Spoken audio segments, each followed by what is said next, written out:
আসসালামু আলাইকুম। তো দেখুন আমি কিন্তু এখন দুবাই মলের মধ্যে আছি।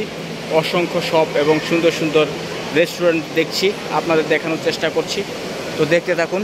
এই যে দেখছেন এটা একটা চকলেটের শপ, ঠিক আছে। এখানে চকলেট বিক্রি করা হয়। তো এই যে দেখুন এটা হচ্ছে একটা লবি আকারের। আসলে দুবাই মলটা তো অনেক বড়। এটা হচ্ছে প্রায় এখানে আপনার ছোট বড় প্রায় 1200 শপ দেখতে পাবেন। হয়তো আমি কোনো একটা জায়গায় আছি, আপনাদেরকে দেখানোর চেষ্টা করছি, সব জায়গায় যাওয়া তার সম্ভব নয়।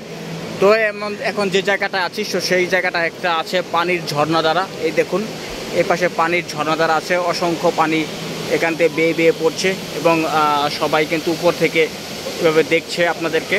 তো দেখুন আপনারা কত সুন্দর এটার এই শপিং মলটা সাজানো হয়েছে, গোছানো হয়েছে, কত সুন্দর পরিপাটি করা হয়েছে। এখানে অসংখ্য মানুষ এখানে আসে এবং ভ্রমণ করে এবং তাদের চোখের দেখা একবার দেখে যায়। এটা হচ্ছে সেই আমাদের বিলাসবহুল দুবাই শহর। তো আপনারা দেখছেন এখন এই দেখেন এই যে মানুষগুলো এবং পানির ঝর্ণাধারারা কত সুন্দরভাবে ঝরে ঝরে পড়ছে। এভাবে সাথে থাকুন, আরও অসংখ্য ভিডিও আসবে আমার চ্যানেলে, আপনারা দেখতে পারবেন। এবং আপনারা কোথায় কোথায় দুবাই দেখতে চান আমাকে কমেন্ট করে বলবেন, আমি ইনশাল্লাহ অবশ্যই আপনাদেরকে দেখানোর চেষ্টা করব। দেখুন মানুষজন এখানে ছবি তুলছে এবং সেলফি তুলছে এবং এই পাশে মানুষগুলো কত সুন্দরভাবে দাঁড়িয়ে আছে এবং তারা চকলেট খাচ্ছে এবং অনেক অসংখ্য জিনিস এখানে আছে। আপনারা চাইলে এখানে ঘুরে যেতে পারেন আপনি একদিন।